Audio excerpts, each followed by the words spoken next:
এটা পাঠিয়েছেন আমাদেরই একজন লিসেনার এবং তিনি তার মতন করে লিখেছেন। আমিও তার মতন করেই পড়ার চেষ্টা করছি, আশা করছি আপনাদের ভালো লাগবে। যেভাবে লিখছেন সেভাবেই পড়ছি। লিখছেন, আসসালামু আলাইকুম রাসেল ভাই, কেমন আছেন জিজ্ঞেস করব না, কারণ আমি জানি আপনি সব সময় ভালোর দলে। আমি সুজন আহসান, চট্টগ্রাম থেকে। আমি যে ঘটনাটি মেইল করেছি তা আমার বড় আব্বুর সাথে ঘটে যাওয়া। একটা বেসরকারি প্রতিষ্ঠানে চাকরি করার কারণে স্টুডিওতে এসে ঘটনা শেয়ার করা আমার পক্ষে সম্ভব নয়, তাই ঘটনাটি মেইল করলাম। পড়ে ভালো লাগলে ভূত এফএম এর শ্রোতাদের পড়ে শোনাবেন। যাই হোক, আর কথা না বাড়িয়ে সরাসরি ঘটনায় যাচ্ছি। ঘটনাটি ঘটে 1985-86 সালের দিকে। এই ঘটনাটি মহেশখালী দ্বীপের। আপনি জানেন মহেশখালী বাংলাদেশের একমাত্র পাহাড়ি দ্বীপ, তাই ওখানে প্রতিটি অঞ্চলের মধ্যেই ছিল জিন পরিতের আনাগোনা। দিন পরিবর্তন আর মানুষের বৃদ্ধির সাথে সাথে সেসব এখন কমে গেছে। যাই হোক, আমার বড় আব্বু একজন কামেল পাশ আলেম। তিনি মহেশখালী দ্বীপের শাপলাপুর সরকারি প্রাথমিক বিদ্যালয়ের শিক্ষক ছিলেন। তৎকালীন সময়ে ওই এলাকায় অত বেশি শিক্ষিত লোক ছিল না, ফলে সেখানকার লোক শিক্ষিত আর হুজুরদের খুবই সমীহ করতেন। বড় আব্বু শিক্ষকতার পাশাপাশি হাল চাষও করতেন। আপনি হয়তো জানেন মহেশখালী দ্বীপকে চকরিয়া থেকে পৃথক করেছে কুহেলিয়া নদী, আর বড় আব্বু এই কুহেলিয়া নদীর তীর ঘেঁষা উপকূলেই চাষ করতেন। ফলে নদীর চরে কেওড়া বন ওনার ক্ষেতের চেয়ে খুব একটা বেশি দূরে নয়। একদিন আসরের সময় তিনি ধান ক্ষেত দেখতে যান। তিনি সেখানে গেলে ওনার পার্শ্ববর্তী অন্যান্য চাষিদের সাথে বিভিন্ন বিষয় নিয়ে আলাপ হয়। কুহেলিয়া নদীর পানি লবণাক্ত হওয়ায় ধান ক্ষেতের পানি শুকিয়ে গেলে সেচ পাম্প দিয়ে পানি তুলে ধান খেতে দিতে হতো। বড় আব্বু যখন ধান ক্ষেত দেখে চলে আসবেন, তখন পাশের একজন চাষি ওনাকে সেচ পাম্পের পানি লাইন কোন দিক দিয়ে দিবে জিজ্ঞাসা করলেন। তিনি বললেন, পানির লাইন আমরা জমির দিক দিয়ে দেন, আমি মাগরিবের পরে এসে আপনার জমির দিকে ফিরিয়ে দেব। লোকটি তাই করে এবং পরে বিষয়ই চলে আসে। বড় আব্বু মসজিদে এসে নামাজ পড়ে বাসায় চলে আসেন। তিনি মনে মনে চিন্তা করছিলেন, সারা রাত ওনার জমিতে পানি চললে জমি পানিতে পূর্ণ হবে। ভোরবেলা এসে পানির লাইন ওই লোকটার জমির দিকে ফিরিয়ে দিলে লোকটি টেরই পাবে না। লোকটি যখন জমিতে আসবে ততক্ষণে জমিতে পানি পূর্ণ হয়ে যাবে। তিনি বাসায় এসে এশার নামাজ পড়ে খাওয়া দাওয়া সেরে ঘুমিয়ে পড়েন। ঘুমানোর আগে মনে মনে মাথায় সেট করে রাখেন যে ওনাকে ভোরে আজানের আগে উঠে জমির দিকে যেতে হবে, জমিতে গিয়ে পানির লাইন ফিরিয়ে দিতে হবে। যথারীতি উনি ঘুমিয়ে যান। ওনার ভাষ্য মতে ঘুমানোর কয়েক ঘন্টার মধ্যেই ওনার ঘুম ভেঙে যায়, কিন্তু উনি ভেবেছিলেন ফজরের আজানের সময় বোধহয় হয়ে এসেছে, তাই তাড়াহুড়ো করে ঘুম থেকে জেগে ঘড়ির কাঁটার দিকে না তাকিয়ে যাত্রা শুরু করেন। তখন সবে মাত্র রাত 12টা হবে। যাওয়ার পথে বাজার অতিক্রম করে যেতে হয়। তিনি যাওয়ার সময় লক্ষ্য করেন বাজারে মজুর শ্রেণীর অনেকে এখনো তাস খেলছে। তিনি তাদেরকে ফজরের আগ পর্যন্ত রাত জেগে তাস খেলার জন্য ধমকও দেন। তারা বড় আব্বুকে দেখে ফজর নাকি তখন রাত 12টা তার হিসেব না করে দ্রুত তাস লুকাতে ব্যস্ত হয়ে পড়েন এবং বলেন যে হুজুর এখনই চলে যাচ্ছি। বড় আব্বু যথারীতি ধানের জমিতে গিয়ে হাজির হন। তিনি দেখেন জমিতে পানি পরিপূর্ণ হয়েছে। তিনি পানির লাইন ফিরিয়ে দেন। তিনি চলে আসবেন এই মুহূর্তে পার্শ্ববর্তী কুহেলিয়া নদীতে কেউ একজন মাছ ধরার জন্য জাল ফেলার শব্দ, মানে ফেলছে এরকম শব্দ তিনি পান। তিনি ভাবলেন কোন জেলে হয়তো মাছ ধরছে। কে মাছ ধরছে জানতে চাইলে সেখান থেকে বিকৃত কণ্ঠের উত্তর আসে, আমি। কিন্তু পরক্ষণে দুইটি মহিষ লড়াই হচ্ছে এরকম শব্দ তিনি শুনতে পান। যেদিক হতে শব্দ আসছে সেদিকে লক্ষ্য করেন। পূর্ণিমার আলোতে স্পষ্ট দেখতে পেলেন এই মহিষের সাইজ সাধারণ মহিষের চেয়ে বহুগুণ আলাদা। কিছুক্ষণ আগে যে জেলে জাল ফেলার শব্দ শুনতে পান তাও শোনা যাচ্ছে না। তিনি এবার বুঝতে পারলেন তার সাথে কিছু একটা ঘটতে চলেছে। প্রসঙ্গত বলে রাখি, বড় আব্বু ছাড় ফুঁকের কাজ করতেন।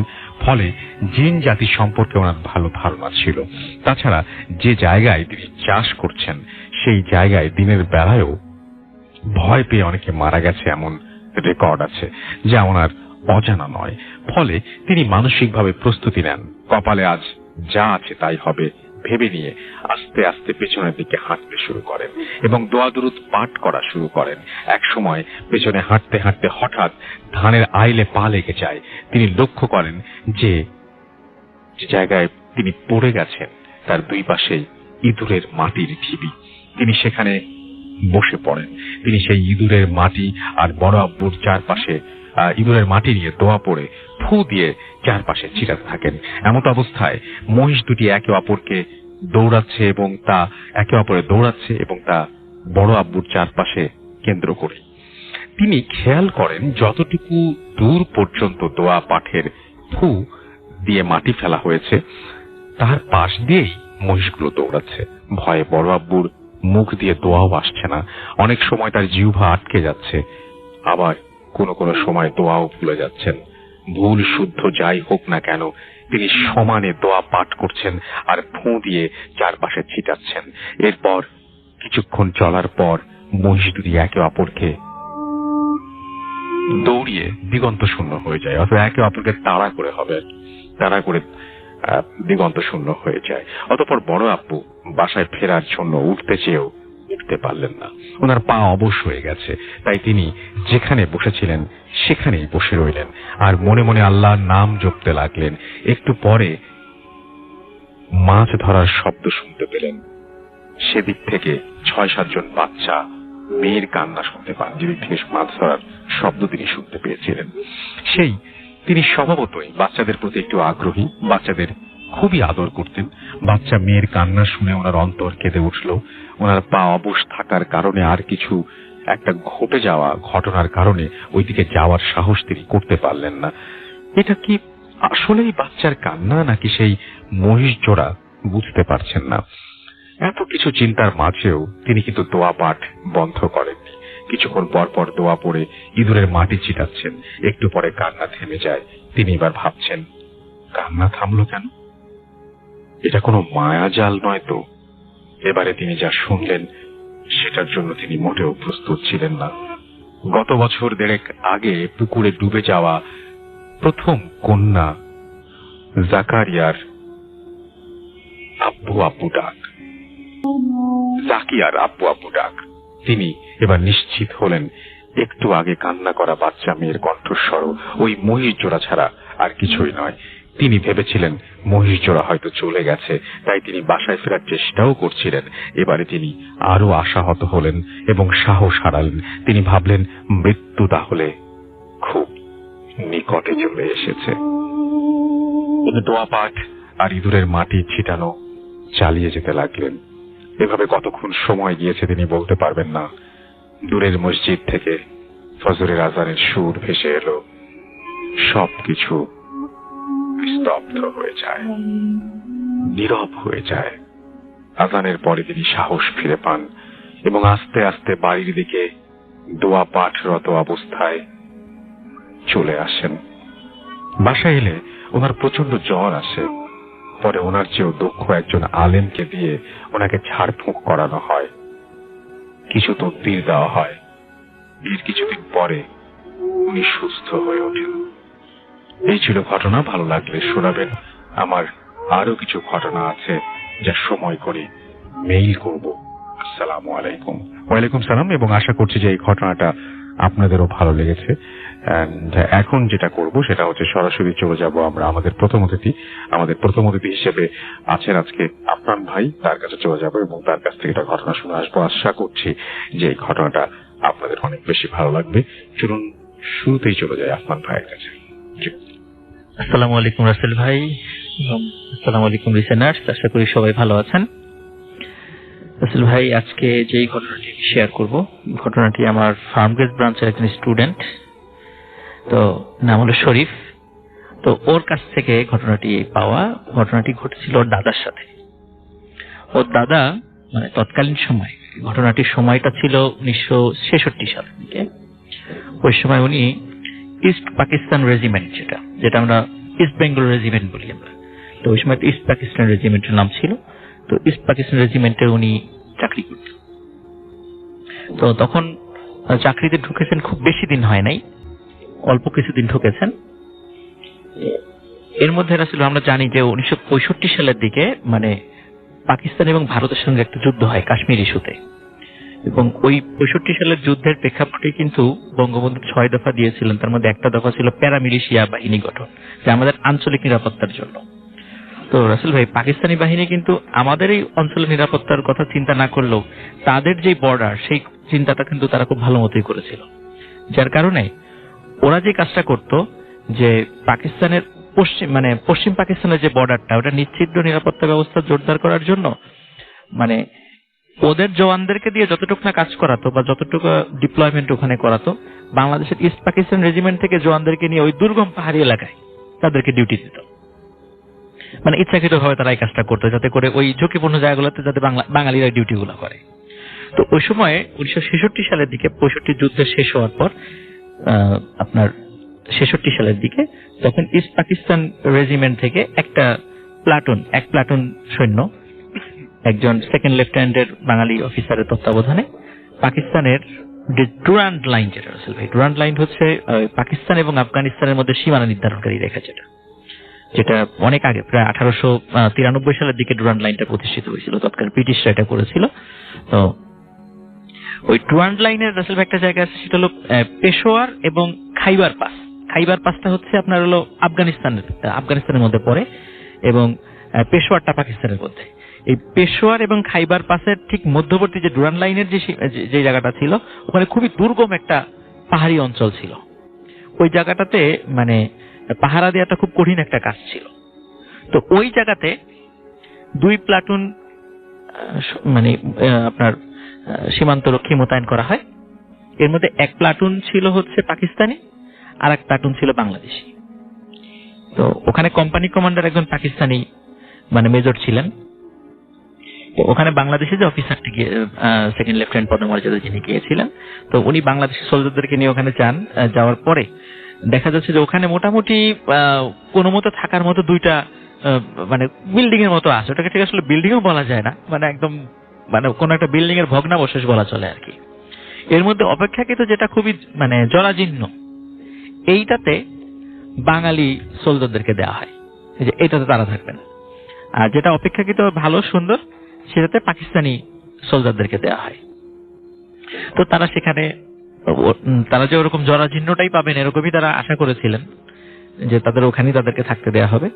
তো রাসেল ভাই, ঘরটা কেমন ছিল, মানে যতটুকু বর্ণনা পেয়েছি, ওখানে আসলে ওরকম মানে থাকার মতো কোনো খাট বা ওরকম বিছানা সেখানে ছিল না। সেখানে সবাইকে ফ্লোরিং করতে হতো,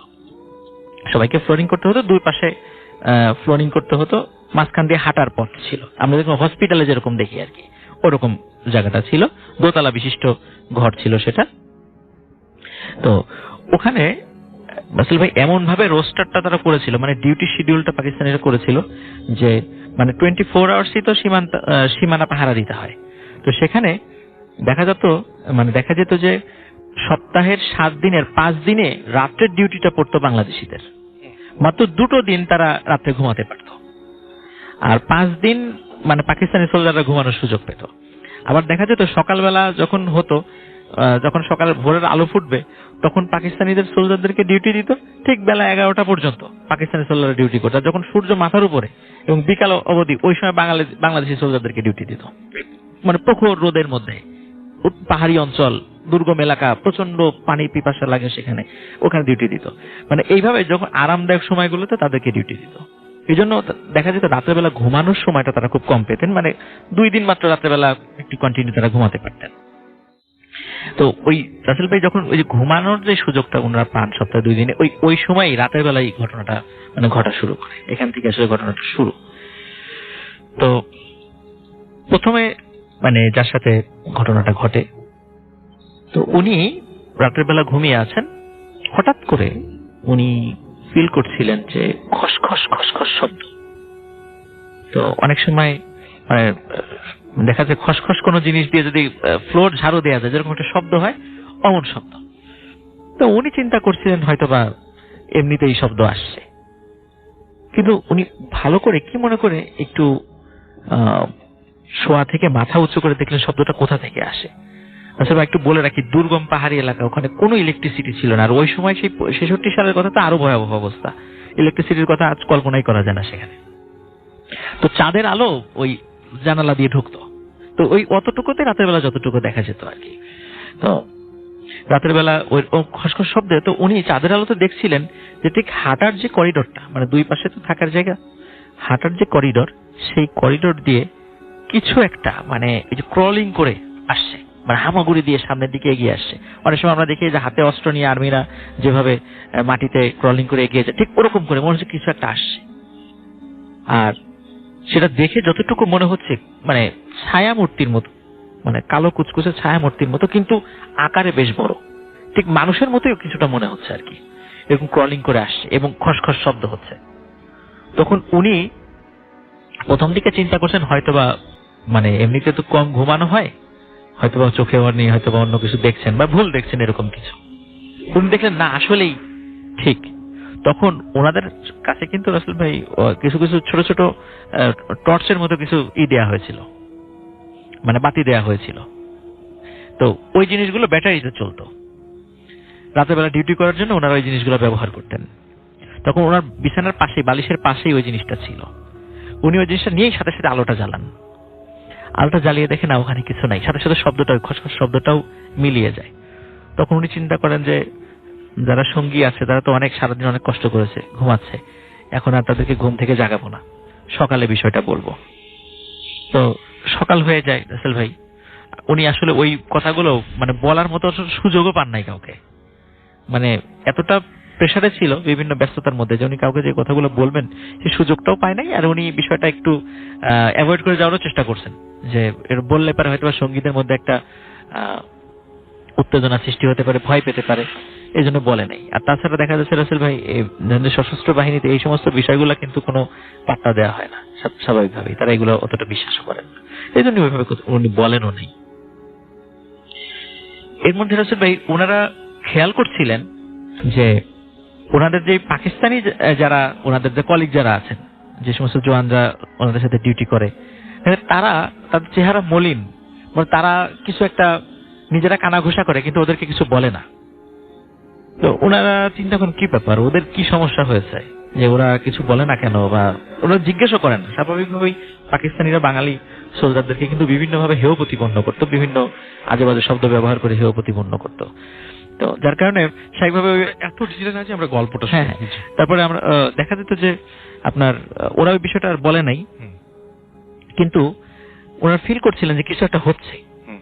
তারপরে আপনার পরবর্তী আবার যখন ওই রাতে যেদিন ঘুমানোর ডিউটি মানে এটা আসলো আর কি, আসার দিন, ওই দিন আরেকজন যিনি বাংলাদেশি জওয়ান ছিলেন উনি ওই দিন আরেকটা বিষয় ফিল করছিলেন। তো উনি ফিল করছিলেন মানে উনি যখন পরবর্তীতে বলেছিলেন সেটা হচ্ছে যে জানালা দিয়ে আবার দরজার নিচ দিয়ে এরকম ওই ক্রলিং করে, মানে জানালা টিকটিকি যেভাবে হেঁটে বেড়ায় ঠিক ওরকম করে দেয়াল বেয়ে বেশ কিছু জিনিস ছায়া মূর্তির মতো হেঁটে হেঁটে ওই সারা রুমের মধ্যে হেঁটে বেড়াচ্ছে। তো এই দৃশ্য দেখে উনি আসলে চিৎকার করে ওঠেন এবং সব সঙ্গী সাথীদের ঘুম ভেঙে যায়। তো ঘুম ভেঙে যাওয়ার পর তখন তারা উঠে দেখে কিছুই নাই। তখন তাদের মানে আসলে কি ওখানে কিছু ছিল না, ওখানে দেখে যে না কিছু নাই আলো জ্বালানোর পরে। ইন্টারেস্টিং।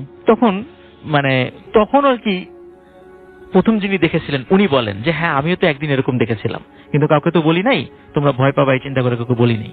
তখন বলে যে আসলে এখানে কোনো সমস্যা আছে। কিন্তু ওনাদের ওই রাতের বেলা চিৎকার চেঁচামেচিতে ওই পাশের যার বিল্ডিং এ ছিল ওনারাও চলে আসেন যে কি হয়েছে। তখন এই ধরনের তখন বিষয়গুলো শেয়ার হয়, তখন একে অন্যের সাথে শেয়ার করেন, হ্যাঁ আমাদের ওখানে ওই ধরনের সমস্যা হচ্ছে, আমরাও দেখছি কিন্তু তোমাদেরকে বলি নাই। তখন বিষয়টা মানে পুরো ক্যাম্পে আলোচিত বিষয় হয়ে দাঁড়ায় যে এরকম ঘটনা দুই জায়গাতেই ঘটছে, এখন কি করা যায়। তখন ওখানকার অফিসার যিনি ছিলেন উনি দিলেন যে রাতের বেলা পাহারা বসাতে হবে, পাহারা বসে দেখি কেউ আসে কিনা, এরকম রাতের বেলা আমরা পর্যায়ক্রমে ডিউটি দেবো। তো ওই ডিউটির দায়িত্ব রাসেল ভাই বাংলাদেশের সোলজারদেরকে দেওয়া হয় যে রাতের বেলা তোমরা ডিউটি দিবা এই ভয়ঙ্কর একটা কাজে।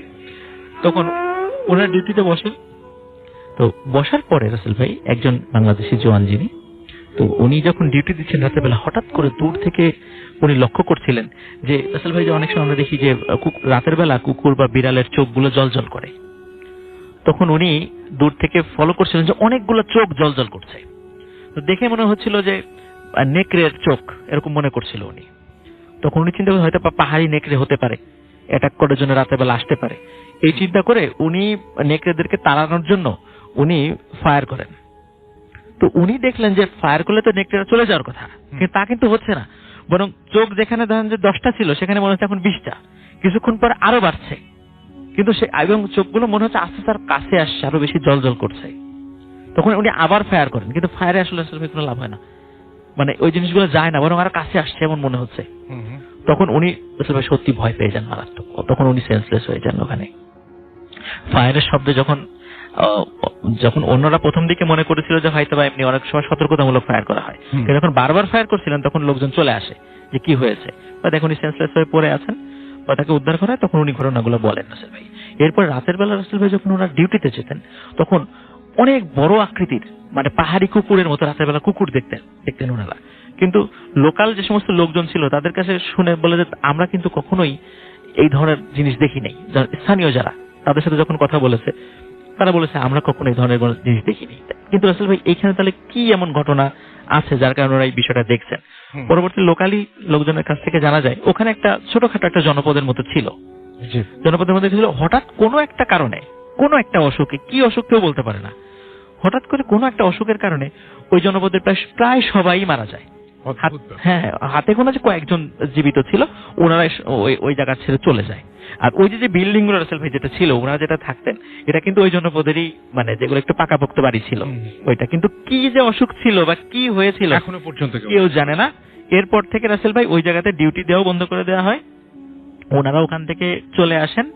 তারপরে ওইখানকার অবস্থা যে কি আর পরবর্তীতে জানা যায়নি, কারণ ওটা তো আমরা তো স্বাভাবিকভাবে পাকিস্তানের ওই জায়গাতে কি হবে স্বাভাবিক জানার কথাও না। তো এটাই ছিল রাসেল ভাই ঘটনা। ওকে, আপনি আরো একবার সবাইকে বলে দেন যে আপনি কোথা থেকে ঘটনাটা শুনছেন। আপনি একজন স্টুডেন্ট, রাইট? স্টুডেন্ট আপনাকে আমার স্টুডেন্ট। হ্যাঁ রাসেল ভাই, এটা আমার ফার্মগেট ব্রাঞ্চের একটা স্টুডেন্ট। ঘটনা, তিনি কি এখনো বেঁচে আছেন? না, উনি বাঁচতেছেন রাসেল ভাই, উনি মারা গেছেন। তার দাদার সাথে ঘটনা। তো উনি মুক্তিযুদ্ধে সশস্ত্র মানে সংগ্রাম করেছিলেন, কারণ যখন অংশগ্রহণ করেছিলেন, যোদ্ধা একজন উনি। হ্যাঁ, ইস্ট পাকিস্তান রেজিমেন্টের ছিলেন উনি। তো উনি ওই সময় ওই জায়গাটাতে গিয়েছিলেন। ওনার মানে ওই একটা এক্সপেরিয়েন্স, স্বাভাবিকভাবে আর্মির এক্সপেরিয়েন্স আসলে আমরা খুব একটা বেশি পাই না এই সমস্ত জায়গাগুলোর, কারণ ওরা এগুলো শেয়ারও করতে চায় না, শেয়ার করা উচিত না। আমি সেজন্য বললাম যে একটু সংক্ষিপ্ত করে বলতে। যাই হোক, থ্যাংক ইউ ভেরি মাচ। এবং সবচেয়ে বড় কথা যে সেই জায়গাটা যদি আপনি কল্পনা করেন এবং ওই সময়ের ওই মুহূর্তগুলো যদি কল্পনা করেন, যে কেউ মানে ভয় পাবেই, এটা কোনো মানে ইয়ে নাই আর কি। এবং মানে এরকম জায়গা ছিল আমরা সাধারণ মানুষরা যায়, যে থাকা তো দূরের কথা, যাওয়ারই সাহস পাবো না। তো যাই হোক, এলাকা মানে এমন দুর্গম পাহাড়ি এলাকা, ওটা মানে আমি রাসেল ভাই নেটে দেখেছিলাম, স্টিল নাও ওই খাইবার পাস এবং পেশোয়ারের ওই জায়গাটা এখনো জনমানব শূন্য। Thank you so much. আমি তো যাই হোক, আমরা সেটাই বলছিলাম যে ওই রকম জায়গায় মানে থাকাটা এবং ওইরকম জায়গায় এরকম কোনো কিছু দেখা আসলে একটু অন্যরকম একটা এক্সপেরিয়েন্স। প্লিজ একটু বলবেন কোথা থেকে এসেছেন সেটা বলবেন, এবং তারপরে আপনার ঘটনায় যাব প্লিজ। ধন্যবাদ রাসেল ভাই, আসসালামু আলাইকুম। ওয়ালাইকুম সালাম। ধন্যবাদ নিশানাদকে, আসসালামু আলাইকুম। তো রাসেল ভাই, আমি রাজশাহী সোহাগ, আমি মিরপুর 1 থেকে এসেছি। তো আমি আজকে যে ঘটনাটা বলবো সেই ঘটনাটা আমার নিজের সাথে, এর আগেও আমি বলেছি রাসেল ভাই যে আমার নিজের সাথে এমন কিছু ঘটনা ঘটে যেগুলা আমি আপনাকে এর আগেও বলেছিলাম। তো সেরকমই একটা ঘটনা। আমি এই ঘটনায় যাওয়ার আগে একটা ছোট্ট একটা ব্রিজের নাম বলবো, যে ব্রিজটা হচ্ছে সালেপুর ব্রিজ। মানে আমরা ঢাকা থেকে বের হওয়ার সময় আমিনবাজার নামের একটা জায়গা পড়ে, এই জায়গার পরে এই ব্রিজটার অবস্থান। ছোট্ট একটা ব্রিজ, কিন্তু এই ছোট্ট একটা ব্রিজ সম্বন্ধে যদি আমি একটু বলতে চাই, তাহলে ব্রিজটা সম্বন্ধে এরকম হবে যে আমি অনেক ড্রাইভার বা অনেক পিকআপ ভ্যান ড্রাইভার এদেরকে আমি জিজ্ঞেস করেছিলাম, মানে আমার ঘটনার পরে আমি জিজ্ঞেস করেছিলাম যে অ্যাকচুয়ালি এই ব্রিজটার এখানে কি হয়। তো ওনারা এরকম ভাবে আমাকে বর্ণনা করেছিল যে মাঝে মাঝে অনেক রাত্রে যখন গাড়ি চালিয়ে নিয়ে আসে, তখন অনেক ড্রাইভার দেখে যে ব্রিজটা 3টা মনে হয়, 2টা মনে হয়। মানে এটা কি হ্যালুসিনেশন বা ভুল কিছু সেটা না, কারণ কিছুদিন আগেও অলমোস্ট আগস্টের 20 বা 22 তারিখের দিকে ওখানে একটা অ্যাক্সিডেন্ট হয়েছিল। একটা কার প্রাইভেট কার 3 জন যাত্রী সহ ওই ব্রিজ থেকে নিচে পড়ে যায়। অলমোস্ট এখন অবধি কোনো মানুষ বা ওই কারটার কোনো হদিস পাওয়া যায় না। এখানে অনেকগুলো কোস্টার স্পিড বোর্ড নিয়ে আসছিল, নৌবাহিনী থেকে লোক নিয়ে আসছিল, বাট এখানে এতটুকু একটা জায়গার মধ্যে কিভাবে এই প্রাইভেট কারটা হারিয়ে গেল, কোথায় হারালো কেউ জানে না। আপনার সামনেই একদম। এটা মানে ঘটনাটা ঘটেছে কিছুদিন আগে, আচ্ছা। মানে এই অগস্টের হচ্ছে 20-22 তারিখের দিকে এই ঘটনাটা ঘটেছে, Okay. 2 মাস আগে, 2-1.5 মাস আগে। সো আমার ঘটনা যেটা সেটা হচ্ছে এই ব্রিজের এখানেই, এটা হচ্ছে এপ্রিল এই 2019 এপ্রিলে আমার এই ঘটনাটা ঘটে।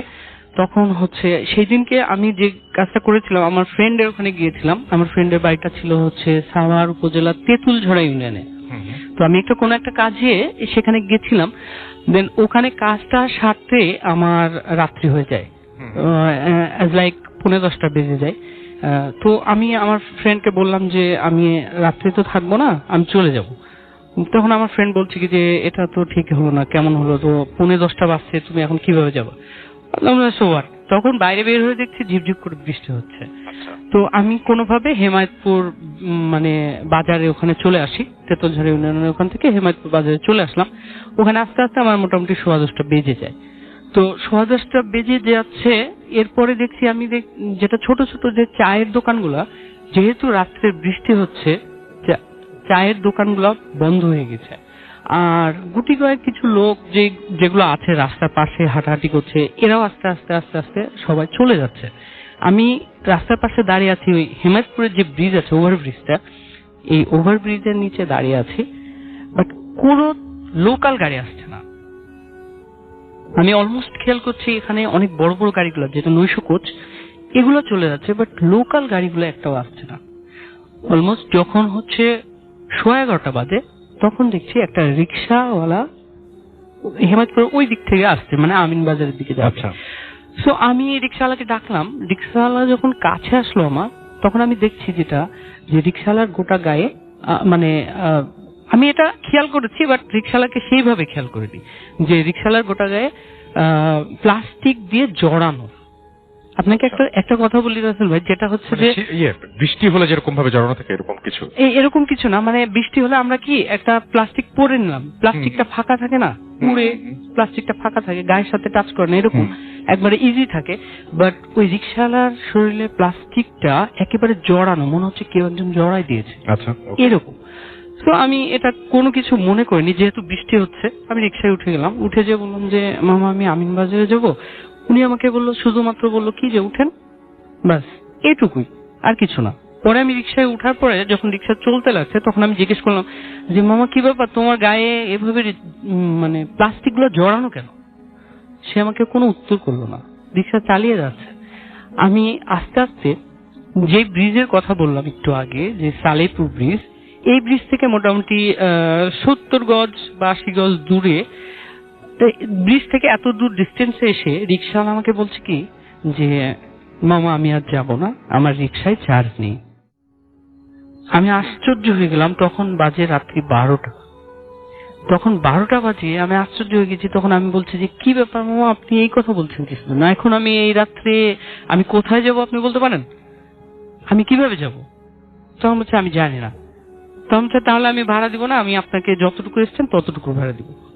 সে কিচ্ছু বললো না, চুপচাপ। আমি যখন রিক্সা থেকে নেমেছি, আশ্চর্যের বিষয়টা যেটা, যে আমি রিক্সা থেকে নামার পরে এক ধাপ, তারপরে এক ধাপ দিয়েছি, মানে রিক্সা থেকে এক পা দিয়েছি, পরের পাটা যখন ধাপ দিয়েছি, ধাপ দিয়ে পিছিয়ে তাকিয়ে দেখছি রিক্সাওয়ালা নেই। আমার চোখের সামনে থেকে রিক্সাওয়ালাটা ভ্যানিশ হয়ে গেল। আমি বুঝলাম না যে রিক্সাওয়ালাটা যদি রিক্সা ঘুরাতো, ঘুরে যদি বলতো যে আমি এখন হেঁটে হেঁটে চলে যাব, তাও একটু সময় নিত। মানে আমি শুধুমাত্র পিছন ফিরে মানিব্যাগটা বের করে টাকা দিতে যাবো, তখন দেখছি কোনো রিক্সা নাই, কেউ নাই, মানে রিক্সা একেবারে সহজেই নাই, সবকিছু নাই। এখন আমি কি করব? এখন আমার একটু ভীতি সঞ্চার হয়েছে যে আমি কি ব্যাপারে, এখানে কি হলো আমার সাথে। পরে আমি মনে মনে করছি যে যাই হোক, আমাকে এখন হাঁটা ধরতে হবে। রাত্রি 12টা বাজে, অলমোস্ট 12টা বেজে গেছে। দেন আমার কিছু করার নাই, আমাকে এখন যেতেই হবে। আমি হাঁটা শুরু করেছি ওই ব্রিজের দিকে। ব্রিজের থেকে যখন মোটামুটি 50 গজ দূরে কাছাকাছি চলে এসেছি, 50 গজের ভেতরে চলে এসেছি, তখন আমি যে জিনিসটা দেখলাম যে ব্রিজের উপরে 3 জন লোক দাঁড়িয়ে আছে। এখন এখানে যে ফ্ল্যাশিং হচ্ছে বা রাত্রে যে গাড়ি যাচ্ছে এটা আমার খেয়াল নাই, যে গাড়ি যাচ্ছে কিন্তু ফ্ল্যাশিং যে হচ্ছে, আকাশে যে ফ্ল্যাশিং হচ্ছে, এই ফ্ল্যাশিং এ আমি দেখতে পাচ্ছি যে ওখানে 3 জন লোক দাঁড়িয়ে আছে। তো স্বভাবতই ওখানে যেহেতু ইন্ডাস্ট্রিয়াল বেশ কিছু জায়গা আছে, ওখানে আমি লোককে আশা করতেই পারি। আমি মনে মনে করছি যে যেহেতু লোক দাঁড়িয়ে আছে আমি তাহলে এগিয়ে যাই। এগিয়ে যাওয়ার সময়তে মোটামুটি যখন আরেকটু কাছে গেছি তখন দেখছি যে জিনিসটা দেখছি সেই জিনিসটা মানে আমার এতটা মানে আশা করিনি আমি, যে ওই ব্রিজের নিচ থেকে আরো কিছু মানুষ উঠে আসছে। সেটা হচ্ছে মানুষের মতো না, জীব জানোয়াররা যেভাবে হাঁচর পাচর করতে করতে উপর থেকে উঠে আসে ঠিক একইভাবে ওইভাবে উঠে আসছে। উঠে এসে প্রায় 10-12 জন লোক ওই জায়গায় দাঁড়িয়ে গেল। 10-12 জন লোক যখন দাঁড়িয়ে গেল তখন আমি ওই যে ফ্ল্যাশিং হচ্ছে এই ফ্ল্যাশিং এ দেখলাম যে প্রত্যেক জনের গায়ে একইভাবে প্লাস্টিক জড়ানো, কিন্তু তাদের চেহারাটা আমি দূর থেকে বুঝতে পারছি না। এখন কিছুক্ষণ পরে দেখছি তারা মুভ করা শুরু করেছে আমার দিকে। যখন মুভ করা শুরু করেছে তখন আমি 2 কদম পিছিয়ে সরেছি। মানে যখন মুভ করা শুরু হয়েছে তখনই আমার মনে হয়েছে যে হ্যাঁ আমার সাথে এবার অন্য কিছু একটা ঘটতে যাচ্ছে। আসলে এই সময়টাতে যদি মানে একটা কথা বলি রাসূল ভাই, যেটা যে মানুষ ভয় পেলে যদি দিশেহারা হয়ে যায় তখনই মানুষকে মানে অনেকভাবে অ্যাটাক করার চেষ্টা করে। তো আল্লাহর রহমতে যে জিনিসটা আমি করেছি যে আমি শুধুমাত্র 2টা কদম পিছিয়ে সরেছি। সরার পরে একটা বড় করে বৃত্ত দিয়েছি। আয়াতুল কুরসি পড়ছিলাম, আয়াতুল কুরসি পড়তে পড়তে একটা বড় করে বৃত্ত দিয়েছি। বৃত্ত দেওয়ার পরে ওর ভেতরে আরো একটা বৃত্ত দিয়েছি। বৃত্ত দিয়ে সেই বৃত্তের ভিতরে আমি দাঁড়িয়ে আছি। আর যেহেতু বৃষ্টি পড়ছে, ঝিপ ঝিপ ঝিপ ঝিপ করে বৃষ্টি পড়ছে, আমি আয়াতুল কুরসি পড়ছি আর ওই বৃষ্টির পানি ধরে আমার মুখে দিচ্ছি। আর পানিগুলো ধরে আছি যে যদি কিছু হয় তাহলে আমি পানিগুলো ছিটাবো। যেটা বললেন একটু আগে রাসেল ভাই, যে ইঁদুরের মাটিগুলা ছিটাচ্ছিল, ঠিক মানে এইরকমই কিছুটা, যে আমি পানিগুলা ছিটাবো।